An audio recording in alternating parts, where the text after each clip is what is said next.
Good evening, everybody. It's Allison McDowell live from the living room sofa. um, I'm kind of procrastinating. I'm supposed to be writing this next blog post about information warfare and the crypto skeptic conference, but I keep putting it off. And I wanted to sort of log in today and check in with people. I know we've had a bunch of sort of big longer feeds, but this is just an informal check-in. Uh, And it has to do with an infographic that I put together that I won't say that it's the best infographic, but it's sort of just these circles that kind of are note taking around uh, sort of how I imagine things now, like where they're coming from, and and it involves a lot of concepts that people aren't familiar with, and they're not trained to think about it in this way. So I sort of put it out. It's mostly centered on Austria and Vienna, and looking at sort of Austrian economics, free market economics, and psychoanalysis, and digital currency, and cybernetic AI systems, and cryptocurrency. Um, and how all of these things fit together, I think, in a way that are meant to be sort of an improvement program for improvement for human beings in terms of some to move us towards some sort of collective consciousness, right? Or some sort of like light based or optical being that is outside of a regular physical body. And so I'm trying to sort of speak this language that nobody knows. I guess it's like Esperanto or something. And I I spend a lot of time on this, and I'm trying to figure out like how to get people up to speed on stories that they're not even familiar with, and it's challenging, even in the area of people who realize that there's stuff going on that they need to be paying attention. And it's before dinner here, and I went out to get we have a CSA, a cooperative or community supported agriculture, like a box. You can order a farm box. So I was going to get my farm box, and I'm just outside, and it's a lovely fall evening, and kids hanging out outside, after school, and the Halloween decorations are going up, and people planning their mums, and it all looks so normal. And I spend my day poking around and looking at these things and realizing that none of this stuff emerged out of nowhere. And it's been simmering for a really long time. We just didn't notice, or we didn't notice that it was something we should be paying attention to. And I say this, I don't know, Raul had a Twitter thread about Procter & Gamble and the origins of the ARPANET, which I was familiar with, but actually, I grew up, my dad was a Procter & Gamble executive. He was first generation college, working class family. He worked in a grocery store. He got a great gig. He was good with people. And he made a career for 30 years selling Folgers coffee. And I never once thought about the geopolitics of coffee or Latin America or anything. I was really sheltered. I was a kid, and we just grew up, and we, went through the starter house and slightly better, houses until, we're, solidly middle, maybe verging upper middle class in these, in neighborhoods with executives that are from GE and IBM and all these things. And we went to, well-funded public schools, and we did all this stuff, and I didn't think, there was nothing I was trained to think about until I sort of found the door, which for me was school closures. And I walked through that door. And so it just awakened a lot of things, because my dad's, he's sort of struggling with Alzheimer's right now. And like, there's no way I can talk to him about any of this stuff. There's no way I can sort of go back and, I've talked about this before, but figure out how to address sort of these larger wounds. I mean, not that he would have ever like imagined it that way for himself, but just we're part of these structures. And, I even remember, like, because when I was growing up, it was Folgers coffee and peanut butter, Jif's peanut butter, and all these things. And then, like, by the time he retired in the early 2000s, it was all health and beauty. And the thing about Procter & Gamble that I didn't know till I started doing the research was that they created this Internet of Things. They were part of the earliest supply chain tracking, RFID tracking, and also the soap opera. So selling things to people, knowing how to sell things to people. And so this track and trace culture of biophysics is really very much hit home, very close to me because of my family circumstances. And again, I'm not like wagging fingers saying anybody should be wrong, but just understanding actually what it was and what happened. And so anyway, I have this infographic. I'll post it. I keep asking people to like help me think about how we should think about this together, because these are aspects of the story that aren't being told, and I think they're really critical. And it comes down to a concept called evolutionary economics. And I'd come across this term early on when I was I was still putting data into Little Sis before they purged all my stuff. And it was on this guy named Pavel Leksha. And I'll put the link to the Little Sis stuff in the comments when I'm done. But so Pavel Leksha was a Russian, um, uh, he came out of Skolkovo. Actually, I think he was trained in England. He worked in mining. He worked in the chemical industry. And then eventually he developed this thing. He was a futurist, and he did foresight work. And he founded this organization called Global Education Futures Forum. And that was my rabbit hole. Like when my friend Emily said, she had a blog and she wrote, only click this link if you're willing to go down the rabbit hole. And then, I clicked the link and it opens this report that's literally has, Hieronymus Bosch, Garden of Earthly Delights, like as the cover image. And I was thinking, what am I looking at? What am I looking at? And this was not just Pavel Leksha, but like Alexander Laszlo, who's Irvin Laszlo's son, and many esteemed people from all over the world, from Asia, from Latin America, from Harvard, from Stanford. And they were talking about things that seemed so insane at the time. And this for me was about 2015, I think 2015, 2016. And the documents that they had put out were put out around 2012-ish. I think that's when they were really active. And the guy in the US, the Global Education Futures guy in the US, his name was Tom Vander Ark, or is Tom Vander Ark. And he was the principal of the first state virtual school in Washington State. He worked for the Gates Foundation and is very central now in ed tech. Impact finance. And so I remember looking at Pavel Leksha and thinking, okay, this is interesting. So looking at some videos of his, and he's Russian, he's involved in this World Skills Coalition. And some of the videos were in Russian, so I couldn't, watch them. I don't think I knew how to translate the things. I was not that sophisticated at the time, like with YouTube, but there were some in English. He was doing work at MIT and like visiting and doing some collaborations with MIT, which at that time was the Digital Currency Initiative. And now that we understand what digital currency really is, that it's about building these networked information systems, right? Like through energy and power exchange and social transaction exchanges, which just right now happen to present like something that looks like money, but is going to look very different later. And so there was one of these talks that essentially was transhumanist. And I'd never heard of transhumanism. Again, this is about 2015. And I'm thinking, what is this? Like, what have I stumbled into? And it's all taken so seriously, right? I mean, these are not just like fringe people. These are people at these highest academic institutions, and thinking, wow, okay. And mapping out like his work history and his business interests, both in mining, because I think a lot of this has to do with crystallography and biogeochemistry, the whole world brain, world sensorium push. And, but he had studied under in, I think, Loughborough University in the UK, a person, Jeffrey Hodgson, who was in evolutionary economics. And I never heard of evolutionary economics. I didn't know what that meant. And it really has only hit me in a deeper way as I've looked at the way that these exchanges, this idea of an economy, an exchange, is being applied to like chemical reactions, biochemical reactions, and that it's related to in your body.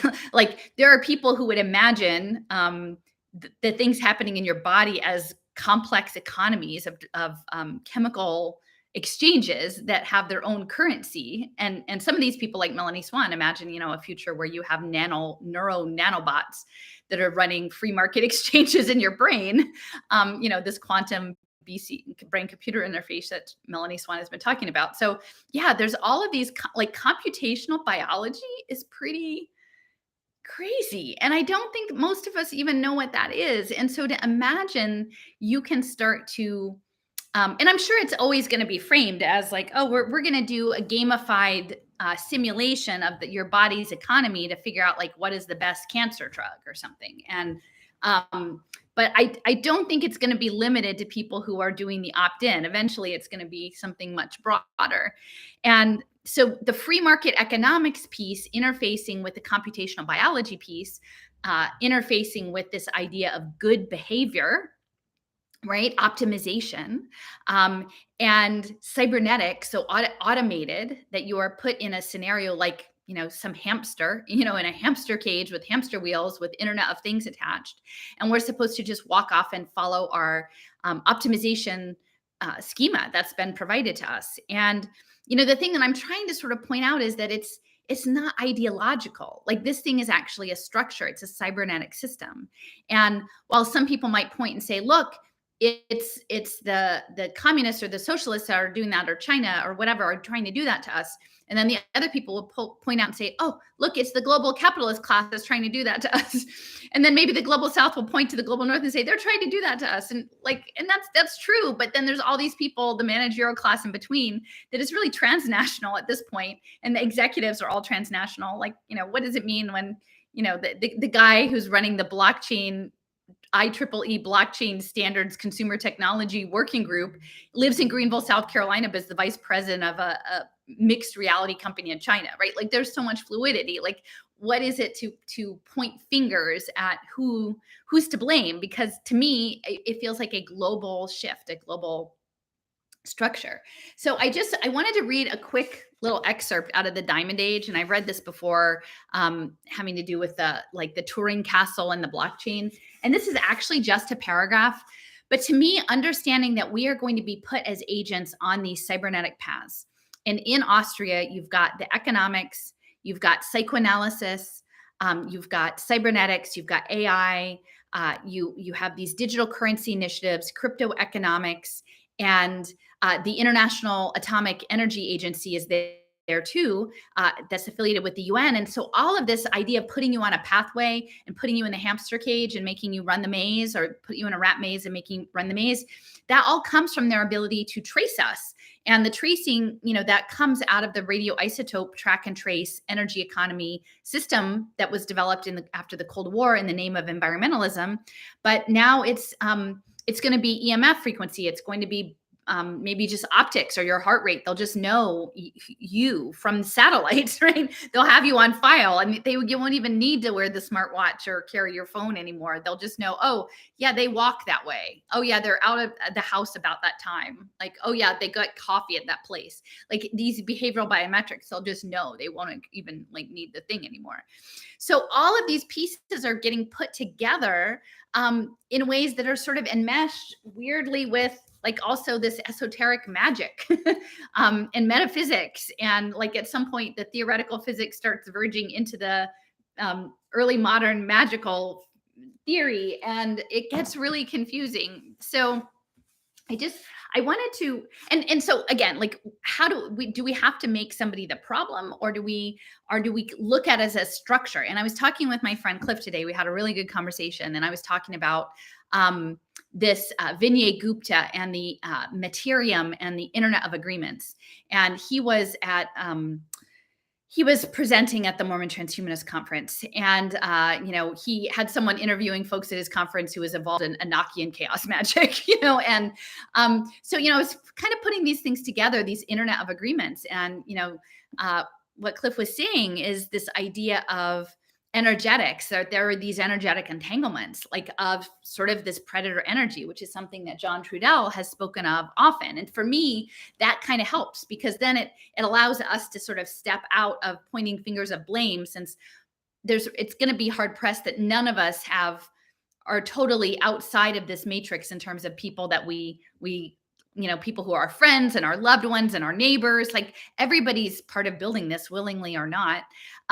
So how do we think about it as energetic entanglements, right? Because in that way, what he was saying is, you can disentangle from that. If you can recognize it for what it is, if you can recognize the energetic entanglement and sort of, push that out. And I have a friend who shared something on our discourse page that I can put there as well. But I don't think that you need to necessarily pay for one of these maritime law courses, or run afoul of the IRS, or do all of these things. That actually the thing that's glomming onto us is is energy, and it's done through contracting. It's done through these contractual arrangements. And again, I know there's a lot of the people who are really deep into the sort of sovereignty space, but these unknown contracts, even if they're not like the kind that you're going to go to court and separate yourself from, but just the energetic contacts, I think that that's really what these blockchain exchanges are about, the currency exchanges. It's enmeshing us in these contractual arrangements. And so, when the stuff that Leo had been talking about, the interspecies currency with coming out of Brookings, those are contracts, right? Like, so when they give you a digital wallet and they say, here, this is your virtual self, and you can earn good behavior points and exchange it and give it to the giraffes so that they can have access to more water or something like that. These are all going to be energetic contacts that are just wrapping us and binding us in ways that we are not aware of. And, this guy from the IEEE, he was very unhappy with me making comments about this stuff in their chat about the metaverse. And, literally the name of his consulting firm is Vincula. And vinculum is about to bind, to fetter, to bind, to chain. And so they know, like, they're doing these manifestation like projections out in the world, and they figure that we won't figure it out. So I'm just going to read this first paragraph from the Diamond Age about this guy and the things he has on his muscles to build it out, because I sort of feel like there's this predator energy out there, and it's looking all over the planet to try to harvest our energy, harvest our soul, harvest our psyche through these unforeseen contractual arrangements that are going to be happening through the blockchain currency system, the tokenized transaction system, the social transaction system, both with each other and with the built environment and with nature. And so I think it's non-consensual. That's what I told this guy, Lee Stogner. I said, Lee, the way you're talking, that makes it feel like you want to rush this forward without people having any true understanding of what this is. And we do not have informed consent about what's being planned with the metaverse and the smart contract layer. You don't have my consent for that. And so I think if we can see it that way, but not from the pointing the finger of the ideology, but simply stepping back to see the structure as it's evolved over centuries, and then to find a way to, through careful thinking and heartfelt attestation, like untangle those contracts, to wipe away those contracts, so that we're not like the twitchy muscles on this dude, which to me, it feels like the predator energy is using us to build up its hive mind consciousness and against our will. So, you know what? I might have to, I think anyway, the bell rang, but I'll just let it go. Okay. So, so this is the first page, the very first page on the Diamond Age. Okay. Neil Stephenson's The Diamond Age. A Theet visits a mod parlor. Noteworthy features of modern armaments. Now, I will just point out again that Neil Stephenson has been in on this for a long time. This is from the mid-90s, this book. And there's a lot of like black triangles here and upside down triangles and things. And he's part of this group called, he was with Magic Leap Virtual Reality for a while, which is wearable, spatial web, wearable technology. And then also this Lamina One, which is a blockchain metaverse, open metaverse. So so this is all, he knows what's going on. He's known what's going on for about 30 years. Okay. The bells of St. Mark's were ringing changes up on the mountain when Bud skated over to the mod parlor to upgrade his skull gun. Bud had a nice new pair of blades with a top speed of anywhere from 100 to 150 kilometers, depending on how fat you were and whether or not you wore arrow. Bud liked wearing skin-tight leather to show off his muscles. On a previous visit to the mod parlor 2 years ago, he had paid to have a bunch of sites, like nanocytes, implanted in his muscles, little critters too small to see or feel, that twitched Bud's muscle fibers electrically according to a program that was supposed to maximize bulk. Combined with the testosterone pump embedded in his forearm, it was like working out in a gym day and night, except you didn't have to actually do anything and you never got sweaty. The only drawback was that all the little twitches made him kind of tense and jerky. He'd gotten used to it, but it still made him a little hinky on those skates, especially when he was doing 100 clicks an hour through a crowded street. But few people hassled Bud, even when he knocked them down in the street. And after today, no one would ever hassle him again. And so, like, I sort of feel like within this cybernetic evolutionary economics, that we're the nanocytes, like being jerked around to bulk up some like emergent hive mind consciousness that we are not even aware of, and we're like getting jerked around by this, but we're not even understanding what it is that we're embedded in. And the smart city technologies, the Internet of Things technologies, the cybernetic systems, that is all embedded in Vienna.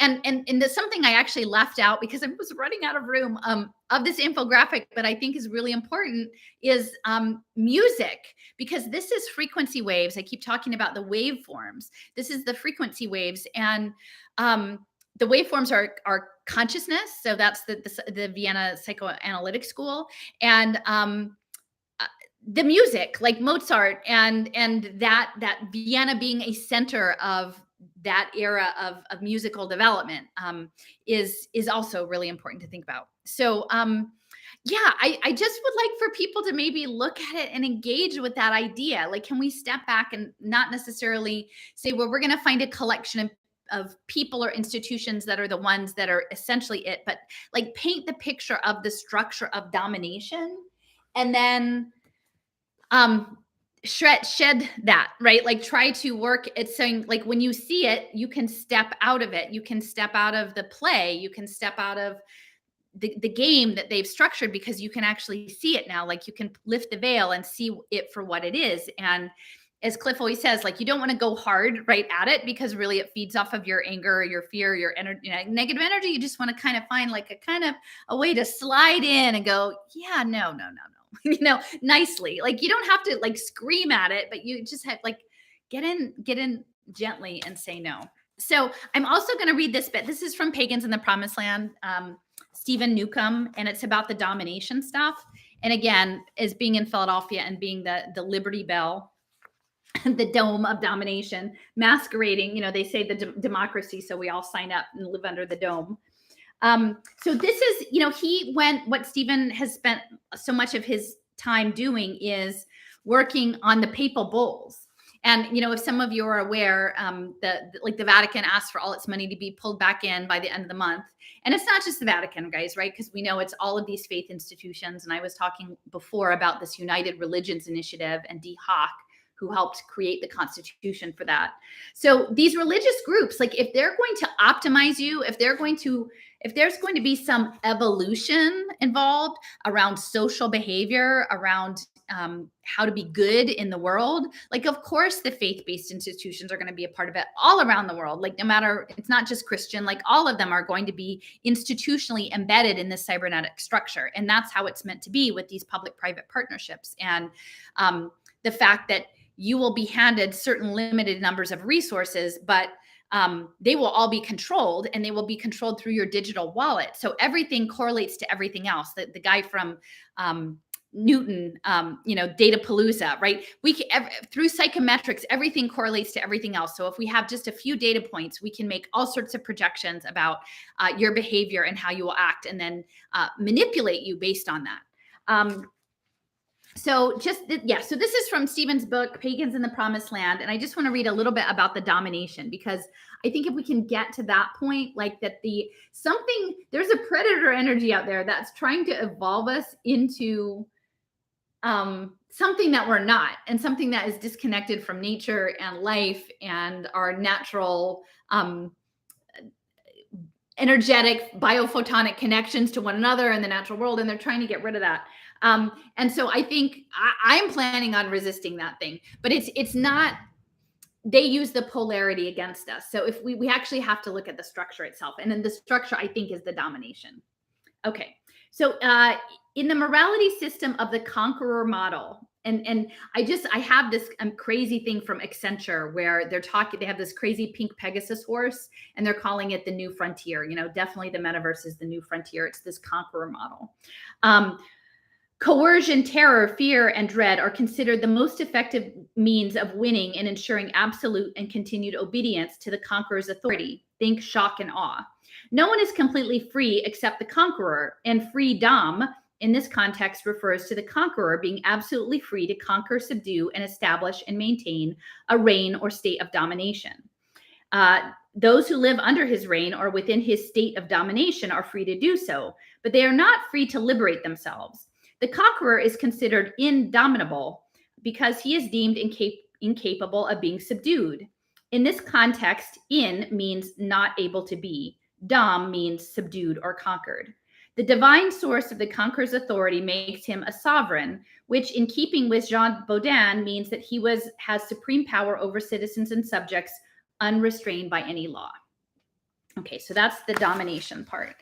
And then he's sort of taking apart these documents very carefully. And one of the other books I've been reading, and this one Stephen recommended to me, and I'm quite enjoying it. It's looking at physics, but as a metaphor and language, because a lot of what Stephen's looking at in this book is how language is being used as a control mechanism, and sort of pulling it apart, teasing it apart, and looking at it, what the intentions were. So here, this is another section. It says the phrase "Their Highness" uses the up-down image schema, and the metaphor "control" is up to conceptually position the monarchs above indigenous people. The document goes on to say that the indigenous people have a clear choice to make. Either accept the terms of the notice given to them by acknowledging the monarchs as lords and kings of the islands and terra firma, or refuse to accept. The requerimiento describes what would happen if they decided to accept. If you do so, you will do well, and that which you are obliged to do, their highness, acknowledge yourselves as subjects and vassals, and we, in their name, shall receive you in all love and charity, and shall leave you your wives and your children and your lands free without servitude, that you may do with them and with yourselves freely that which you like and think best, and that shall not compel you to turn to Christians unless you yourselves, when informed of the truth, should wish to be converted to our holy Catholic faith, as almost all the inhabitants of the rest of our islands have done. And besides this, their highnesses award you many privileges and exemptions and will grant you many benefits. Okay, so I would say think about that.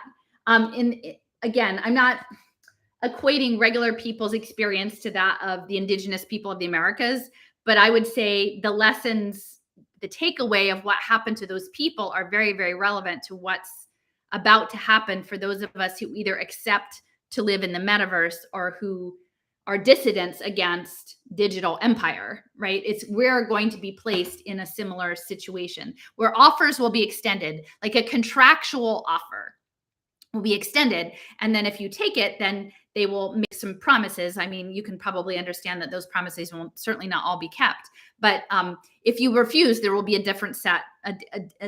You will see it, you will have a different situation. So Stephen goes on to say, the words free and freely are strange in this context. The requerimiento has already made it clear that the king and the queen of Castile and Leon fully intend to extend their rule over the lands of the indigenous people, and that the indigenous people are fully expected to consider themselves subjects and vassals of the monarchs. Thus, the framework offered to the indigenous people that they will be, quote unquote, free to live and move about with their wives and children as they like and think best, but within a context of conquest, subjugation, and subduing power. If, however, the indigenous people should decide that they want to remain in their own country, completely free and independent of the pretensions of the monarchs of Castile and Leon on their own lands, in keeping with their accustomed independent lifestyle, then the requerimiento draws upon the conqueror model to spell out in no uncertain terms what the consequences of this resistant course of action will be. This is a quote. But if you do not do this and maliciously make delay in it, I certify to you that with the help of God, we shall powerfully enter into your country and shall make war against you in all the ways and manners that we can, and shall subject you to the yoke and obedience of the church and of their highnesses. And we shall take you and your wives and your children and shall make slaves of them. And as such shall sell and dispose of them as their highnesses may command, and we shall take away your goods and shall do you all the mischief and damage that we can.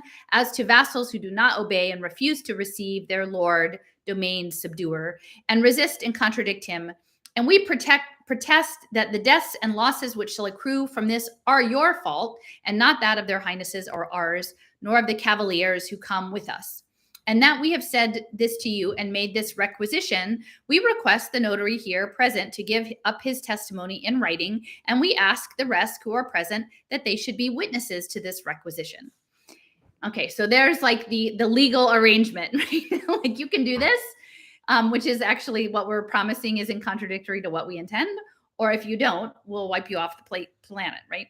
So priests used to read the Requerimiento in Latin at the edge of Indian villages before the Spanish conquerors, would lay siege to them. The Indians were, of course, unable to understand Latin and thus were not able to understand the demands being placed on them. On reading the Requerimiento, the great Indian advocate Bartolomé de las Casas said that he could not decide whether to laugh or weep. The Requerimiento is an excellent example of Christian Europeans, on the basis of a claim of divine right, formally laying down the rule of law for indigenous nations and people. But because of the brutality and viciousness of the genocide that accompanied the forced imposition of the Requerimiento on indigenous people, it is much too euphemistic to refer to that document as an example of Christian Europeans laying down rule of law, given that the term law suggests the exercise of a legitimate authority by a distinct people or a nation upon themselves for their own benefit. It is inapt to use the term law when referring to the illegitimate and coercive domination of one people or nation by another people or nation. And when, from an indigenous perspective, we reject out of hand the Christian European false claim that God sent them to take over and colonize indigenous lands in the Americas, it is self-evident that the Christian Europeans had no legitimate authority over indigenous nations and their ancestral territories. What the Christian Europeans claimed in the name of law on the unconscious basis of the conqueror cognitive model was nothing other than a right of empire and domination, which was integral to the dominating mentality of Christendom. So, so I just think that this is all very relevant in terms of these fake legal structures and the games that are being played, and they don't mean what they say, and lessons to be learned, because that's what's coming up next. Okay, so if I'm going to read one more thing. I think that, again, this is all about the evolutionary economics. Being in the metaverse, we are going to be put there and tagged and watched and tokenized and have all our transactions tokenized to serve as like the twitchy muscle nanobots of this collective hive mind consciousness predator energy that's out there somewhere. And so many people are a part of it and they can't get untangled. Like they don't know how to get untangled. And I keep saying, if we could see it and not come at it in anger and blame and kind of thing, but just to go, wow, that's pretty messed up. It's been messed up for a really long time. We should start to try to figure out how to fix that. But to fix it, we actually first have to acknowledge that it was wrong in the first place. And then through some sort of like physics or, the power of love, we can start to use the energy to depolarize the polarity that's driving this thing forward and try to cleanse and start to heal this wound. I mean, to me, that feels like the right course of action, but we actually have to understand it. And I'm not saying I have all the pieces, but I would say like there's not many people out there who are not trying to point finger and make like put a bracket around these are the wrong people and they belong to this ideology or they belong to this company or they belong to this mental thing. Like I think this thing lives in almost all of us. Like I said, I was able to go to college because my dad had a solid job working for a company that sold coffee that was built off of like that. All of that was going on like when I was in college with the conditional cash transfer programs in Mexico against poor Mexican women and their babies in the same places that this coffee was. So like, I'm not out of it. We're all in it somehow, right? We have these connections. And if we don't, we will soon.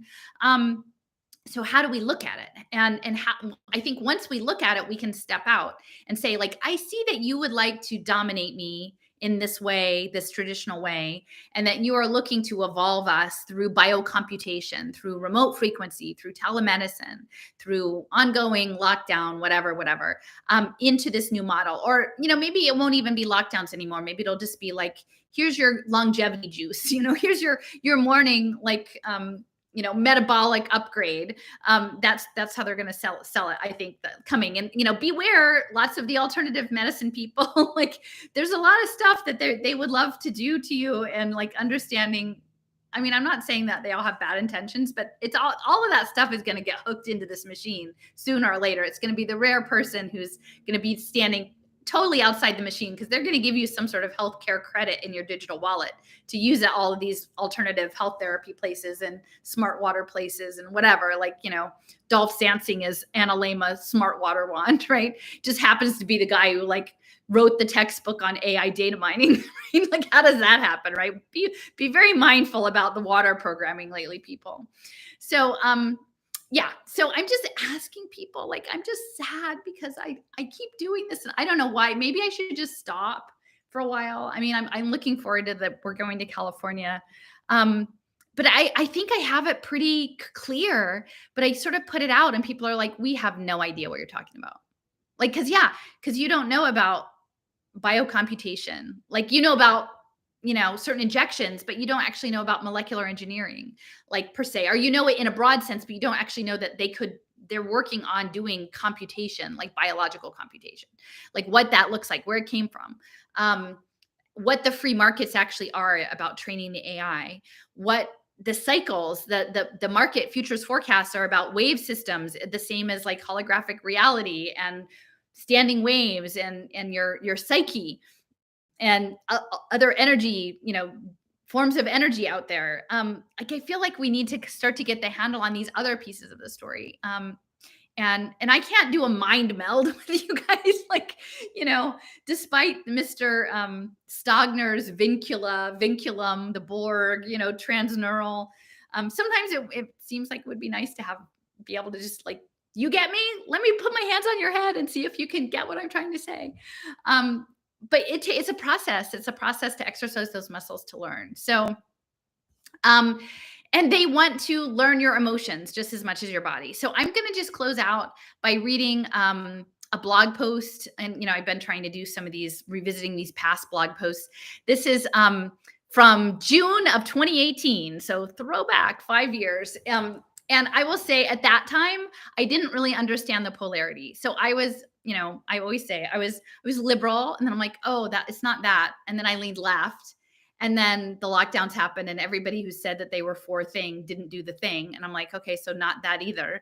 And then and then now I'm just kind of out there going, okay, let's not do polarity. So if you hear a tone of polarity in there, like, we all grow and develop. You don't know what you don't know till somebody tells you, like taps you on the shoulder and says, okay, like, so if you sense that in there, it's just part of my learning curve. All right. So when you know better, you try to do better. So this one is called Galton, Samuel Galton and Global Education Futures, Scientific Racism, Looking Backwards and Forwards.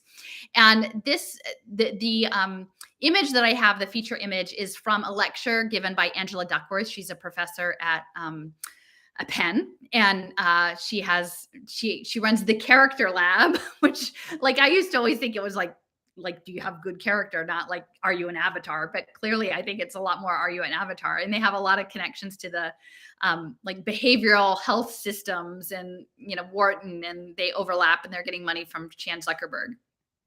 And she's the grit. She's the grit, because they want you to keep bouncing back. It's like, what is that toy? Like, boom, like knock you down, bounce back, knock you down, bounce back. Like, they get a lot of data that way.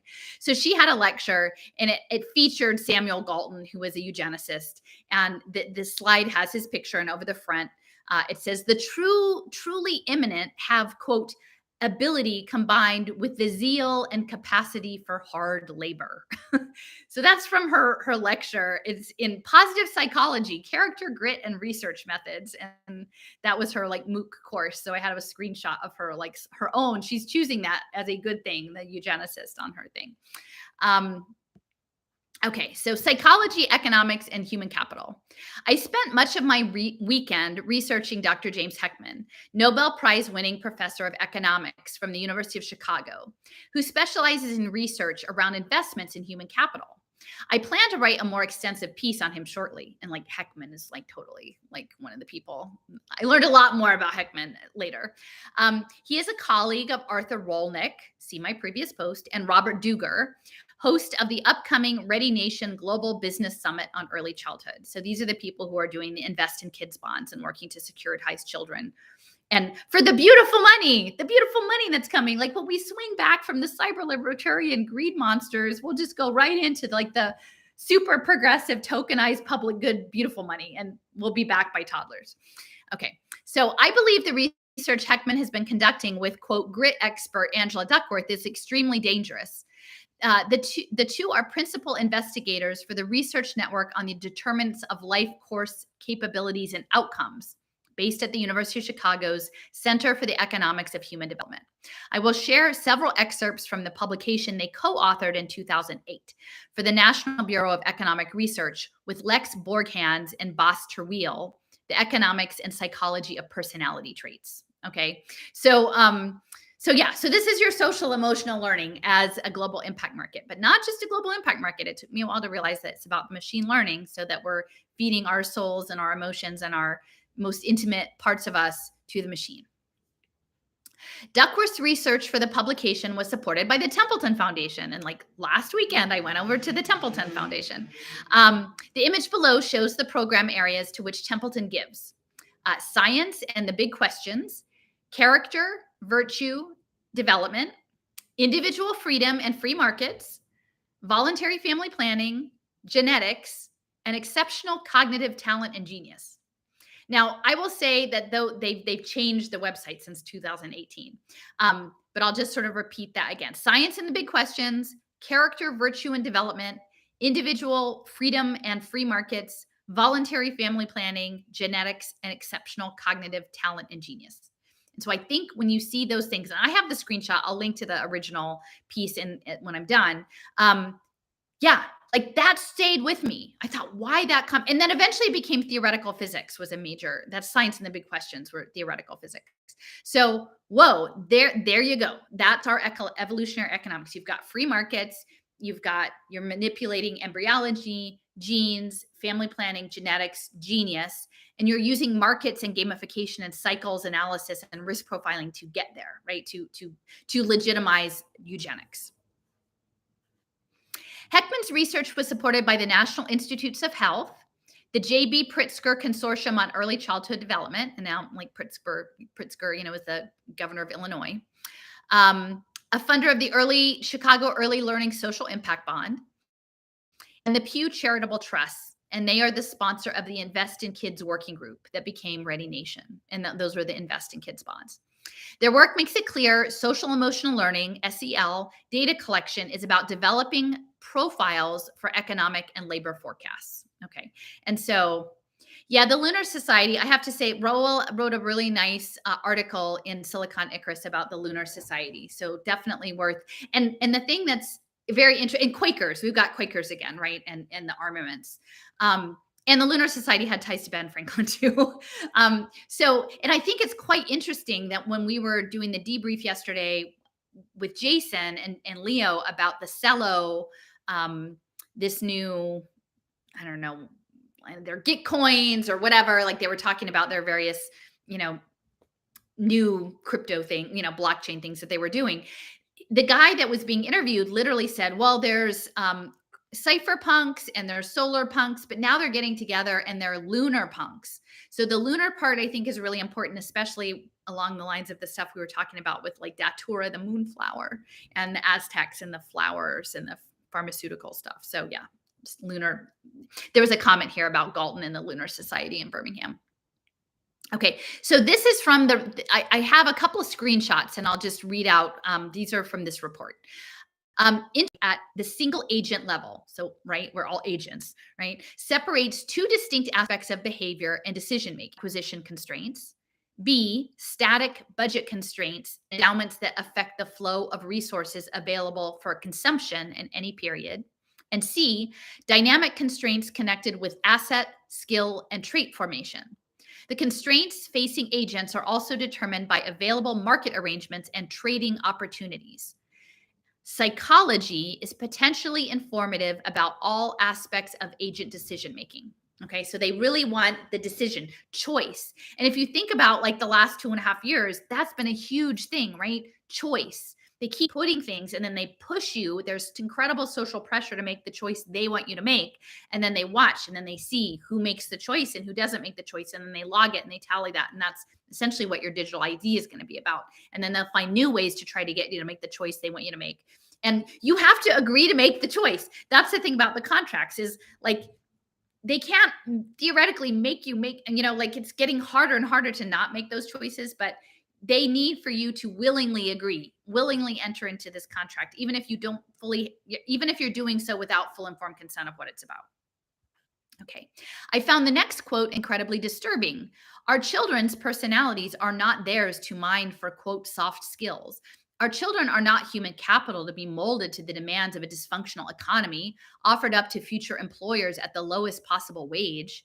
This sexist, racist excerpt shows why it is imperative that our children's social emotional lives not be shoved into rubrics, not be collected, and definitely not be allowed to fall into the hands of the kinds of people who would put forth pronouncements like this. Keep in mind that this research was in part funded with money from the National Institutes of Health. NIH RO1-HD043411. Okay, so I'm like, I was really upset. Okay, so this is the quote from the paper. And again, I will say James Heckman is a Nobel Prize winning economist, and Angela Duckworth won a MacArthur Genius Award. Personality traits may also affect the resources available to agents, as emphasized by Bowles, Gintis, and Osborne 2001. Certain personality and character traits may be more highly valued than others in the labor market. Parentheses, trustworthiness, perseverance, outgoingness, for example.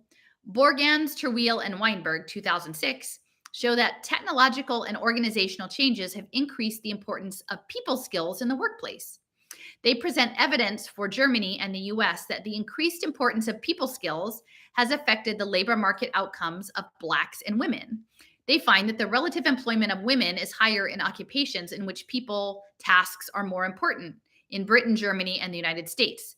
The reverse is true for racial, ethnic, cultural, and linguistic minorities in the United States. They also show that the rapid increase in the importance of people tasks over this time period helps explain the increase in women's wages relative to men and the stagnation in wages of Black workers relative to white workers. Diligent or trustworthy employees require less supervision. More generally, different personality and cognitive traits may be more highly valued in some activities than in others. In any activity, whether it is learning, information processing, or performance of a workplace task, those who exert higher levels of effort will be more productive. Okay, so I'm just saying they're writing all this, and these are the people who know that the next plan is to have essentially put your brain in a robot, right? Like compete for skill tokens to put your brain in a robot. I mean, these people are at the top of the pyramid. They know that what's coming is platform telepresence gig shit labor. And they're like, well, people need to work hard. People need to do this. Like, it's just disgusting. And, and these are the people who are being the credentialed. These are the credentialed people. So, oh gosh, it's saying my connection is unstable. Go figure. I think maybe the doorbell was my Ethernet cable. So we'll see. I don't know. Can you guys still hear me? Can you say something if you can still hear me or not? Okay. Well, saying please. Oh, you can. Okay, good. All right. It's just saying please wait. I'm like, I don't even know what that means. Okay. So I'm just going to keep plowing along.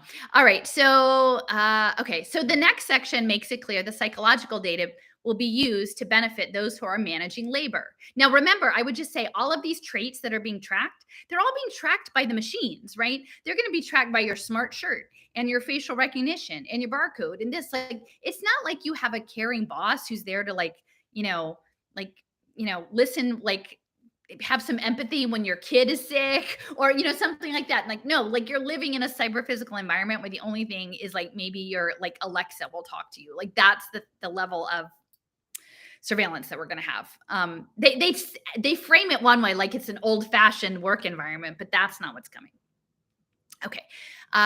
So the next section makes it clear the psychological data collected will be used to benefit those who are managing labor, and employees should expect to be profiled and manipulated through the use of incentives that pressure them to fall in line. And again, that's our Skinner box program, right?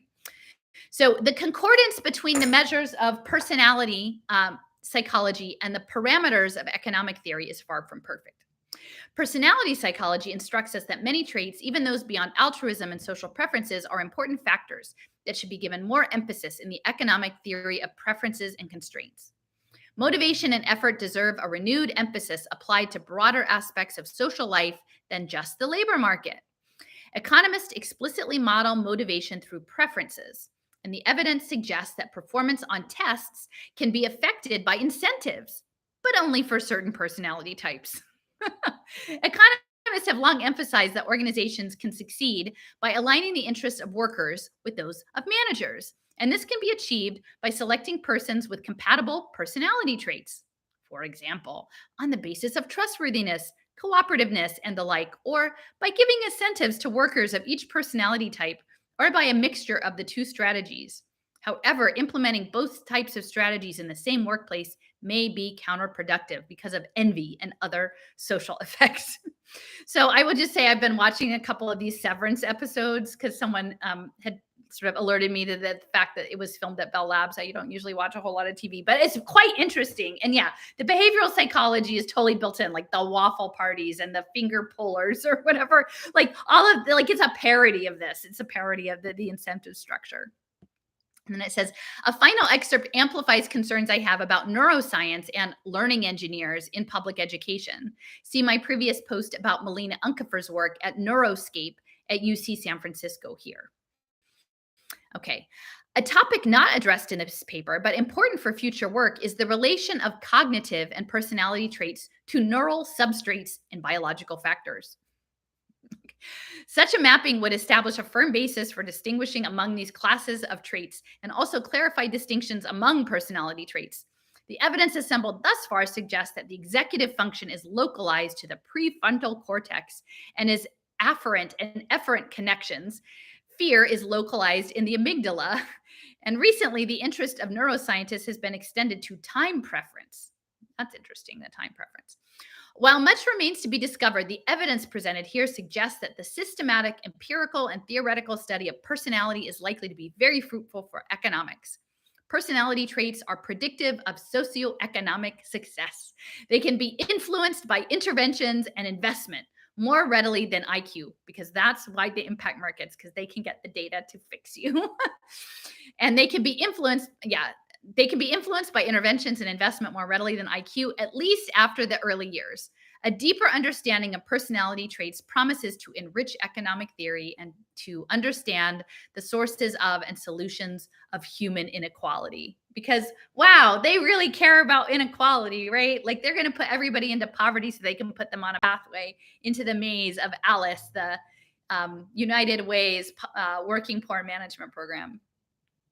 So yeah. So I mean, can you imagine? So this is where I'm coming in, right? So I'm trying to, the last couple of years, like meld everything I know about the education space, like shove it into the health space, and then take it to the AI swarm intelligence space, because that's like where I was at that time. I'm like, guys, they're using this to like create impact markets, right, and profile people and do risk profiling, but it's way more than that, right? I didn't know at that time about evolutionary economics. I didn't fully appreciate cybernetics and social physical systems and blockchain mind files and the role of free market economics in that, and the role of esotericism in that, and psychoanalysis and cycles and intervals and market forecasting and all of that. And now I do better. So, and you can too, because I've done a lot of the legwork. You just have to spend some time looking at what I've looked at and add to it. Like, I'm not saying I have all of it, but like I've done a lot of the legwork of framing this stuff out. But I started at a point, and then I've grown in the depth of my understanding of it, and it's become more deep and more complex. But I think if we are able to get to the point that we can look at the structure and sort of shed these contracts, like see them and sort of say, I entered into this unknowingly or unwillingly, and let us like not. Oh, I'll put some URLs underneath later when I'm off the live. I'm not good at doing both things. I'm not good at multitasking. So, okay, so this was the chunk about the paper. So after finishing the report, I couldn't help but feel that I had been transported back to the time of Duckworth's role model, Sir Francis Galton, a Victorian pioneer in the field of eugenics. Only now with genetic sequencing and biocomputation, machine learning and artificial vision. Note that the feature image at the top of this post was from a clip of one of Duckworth's Coursera lectures at timestamp 55 seconds. So it's like she's opening with Galton. That's her opening image. So then I move on to this section about Luxia again. And that's the evolutionary economics, because Luxia was learning that from Jeffrey Hodgson in Loughborough University, I think. But that was his focus of his study, evolutionary economics. Later that morning, I got caught up in an online discussion about educational technology with an innovative educator and a software engineer, both of whom felt any concerns parents might have with one-to-one device implementation in schools. That's like every kid has a Chromebook or a tablet, right? And of course, we're in a whole new game now, right? Because ever since the last 2.5 years, that's the primary way of education, right? Education is through a device. So it was difficult to get them to understand that technology use in classrooms is increasing in order to generate the data that will facilitate the evaluation of social impact investments. And now I know it's machine learning too. I tried to emphasize my concerns about student data collection and the profiling that was taking place via classroom devices. I wanted them to grasp the power behind the policy changes we are seeing. And so I directed them to the Global Education Futures Forum website. And one of the people threw out tinfoil hat line, and I asked them to review the list of advisors. Okay, so these are the members based in the United States. Howard Rheingold at Stanford University, Charles Fidel, Harvard Graduate School of Education, Tom Vander Ark, that's the Gates guy, Learn Capital, former education director of the Gates Foundation, Henry Etzkovitz, Stanford University, Lee Rosovsky, vice president of strategy and programs at Harvard, Andrea Saveri, a Bay Area consultant, formerly research director at Institute for the Future. And they had to agree that those people are hard to dismiss.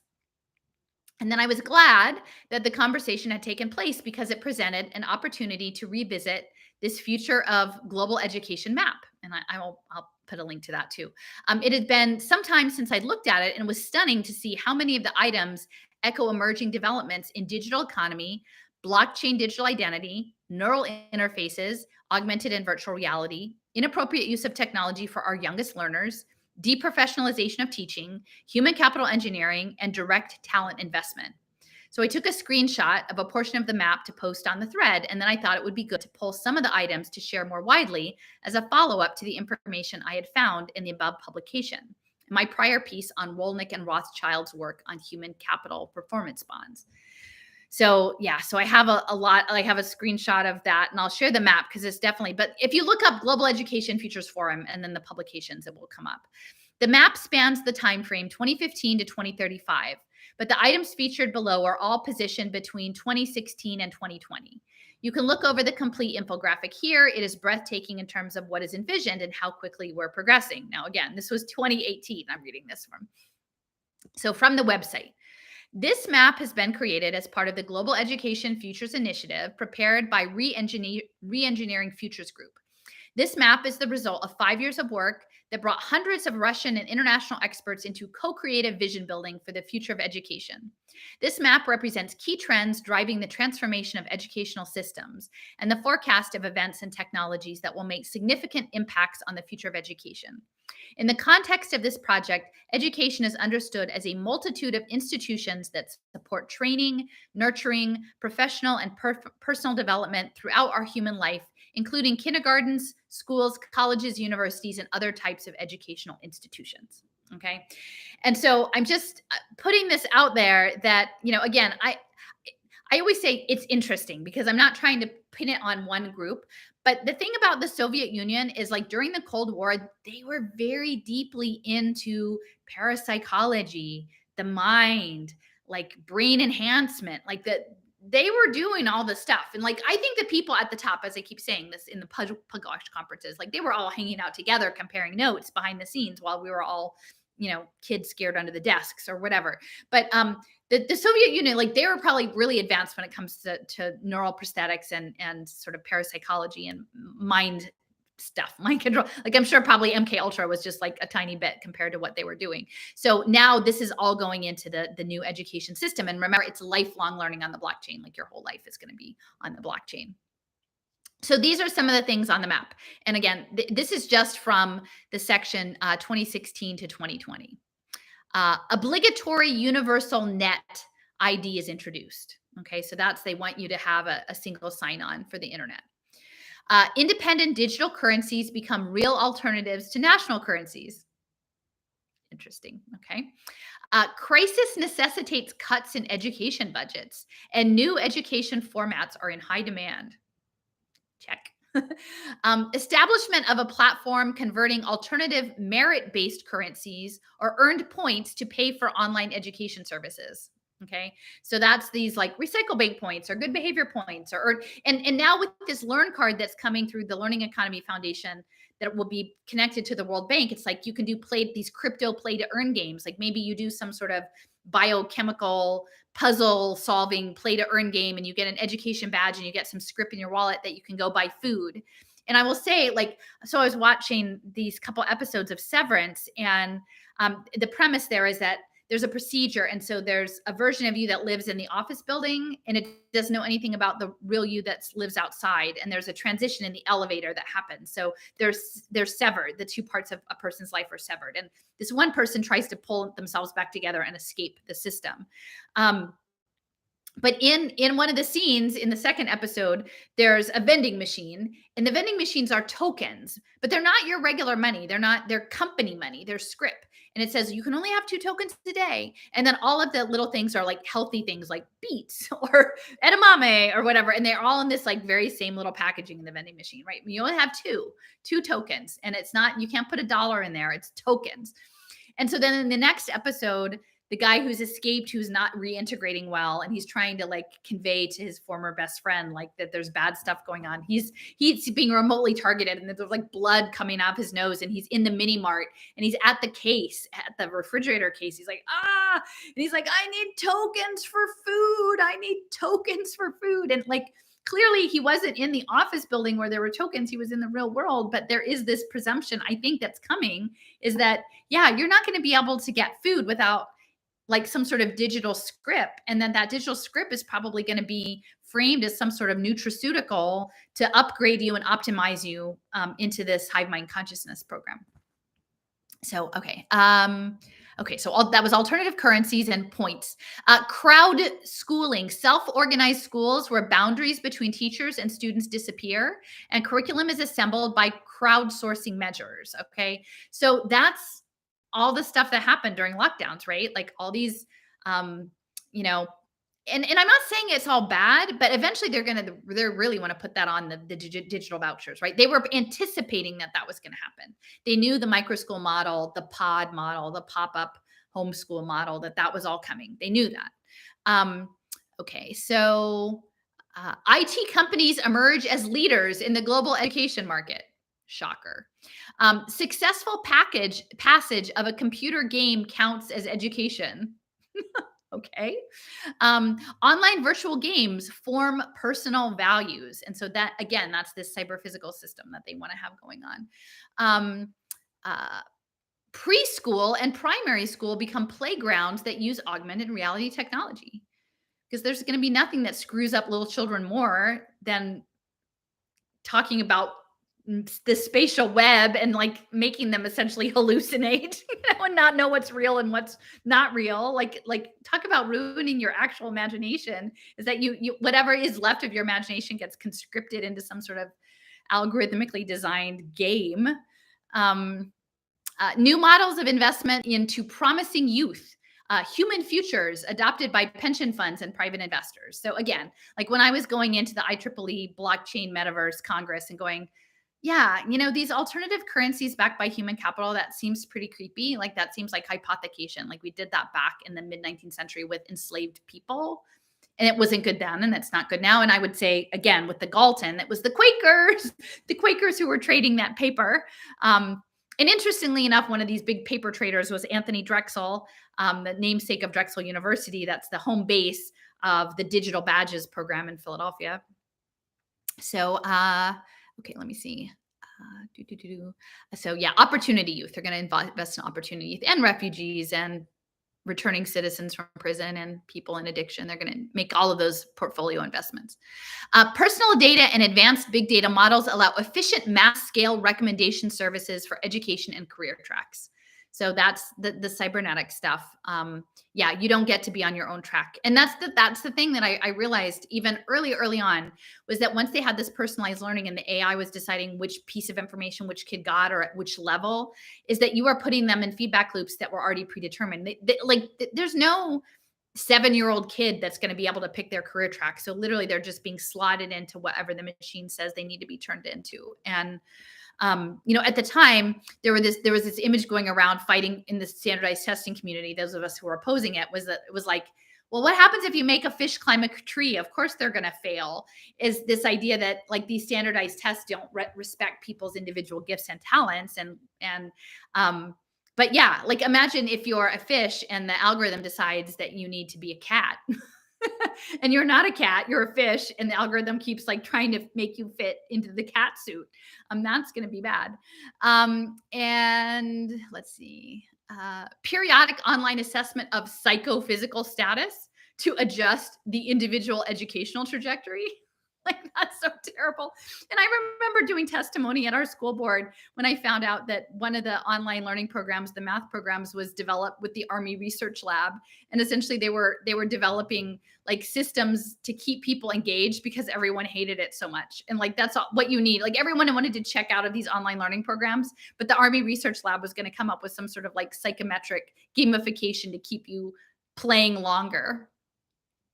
Let's see, free will donations via social networks to people one considers important in advancing their career. That's weird.